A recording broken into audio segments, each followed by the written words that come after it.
समिती।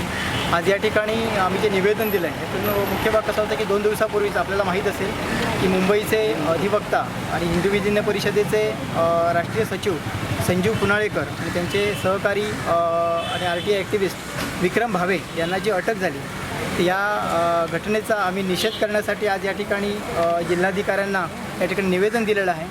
प्रत्यक्षात केंद्रात जे शासन आहे किंवा राज्यामध्ये आपण बघतो की भाजपचं हिंदुत्ववादी शासन आहे, परंतु अशा सगळ्या घटना आज पुढे येतात हे अत्यंत दुर्दैवी आहे।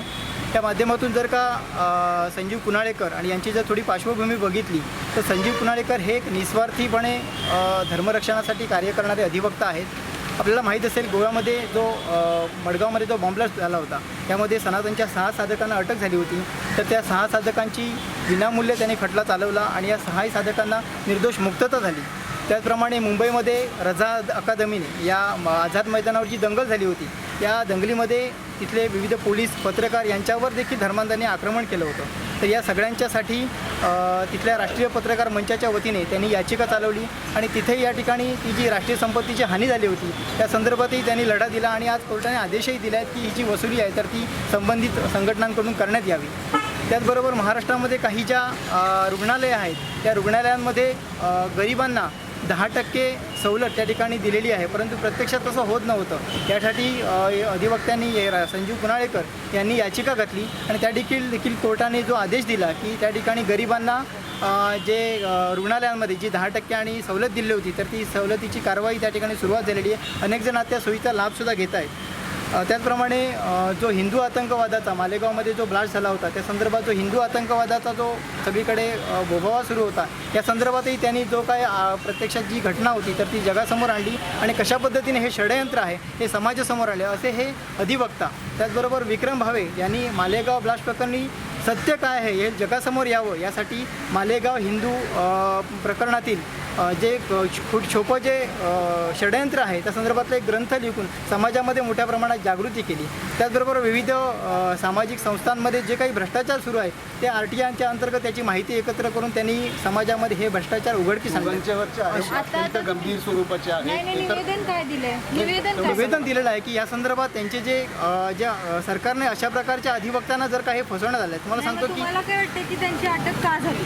अटक होणेच मुळात चुकीचं आहे, कारण CBI का केली असं वाटतं? लक्षात घ्या CBI जो CBI आज ज्यांच्या संदर्भात जो हे लावलेला आहे त्याने काय लावलं आहे की त्यांनी काहीतरी कुठेतरी त्यांना अशा चुकीचं मार्गदर्शन केलं। खुनाचा आरोप नाही आहे, खुनाचा आरोप त्यांच्यावर नाही आहे। त्यांच्यावर जे आरोप आहे त्यांनी पुरावे नष्ट करण्याचा लक्षात घ्या अशा प्रकारची प्रक्रिया सुरू आहे।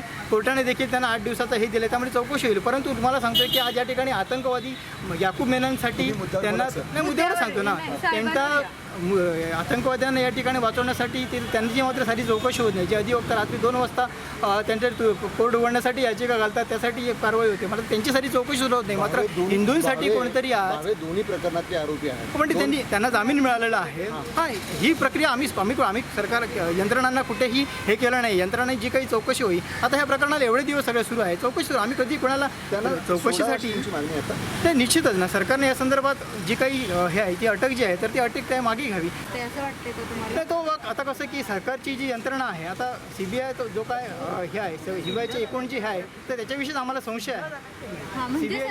CBIचा जो हा सगळा जो भाग आहे त्याच्याविषयीच आम्हाला संशय आहे। त्यामुळे सरकारने या सगळ्याचा पाठपुरावा काय नेमका प्रकार सुरू आहे, कारण आतापर्यंत जेवढ्यांना आमच्या कार्यकर्त्यांना अटक झाली किंवा वेगवेगळ्या हिंदू संघटनांच्या कार्यकर्त्यांना अटक झाली त्यातून कुठेही आजपर्यंत काही निकषात आलं नाही, परंतु वेळोवेळी काहीतरी अशा प्रकारच्या कोणाला तरी अटक करायचं आणि मोठ्या प्रमाणात त्यांची बदनामी करायची हा एक मोठं षडयंत्र आहे असं आम्हाला वाटतं। त्यामुळे आपण कुठच्याही प्रक्रियेला न्यायालयीन प्रक्रिया किंवा कुठच्याही यंत्रणांच्या प्रक्रियेला आम्ही कुठेही विरोध केला नाही किंवा त्याच्याविषयी घेतला नाही, आम्ही त्यांना पूर्णपणे सहकार्यच केलेलं आहे। परंतु आज जाणीवपूर्वक अशा प्रकारच्या हिंदू संघटनांना जे काही बदनाम करण्याचं षडयंत्र आहे ते कुठेतरी उघडकीस यावं आणि त्या संदर्भात समाजामध्ये जागृत असंच आमची या ठिकाणी मागणी आहे।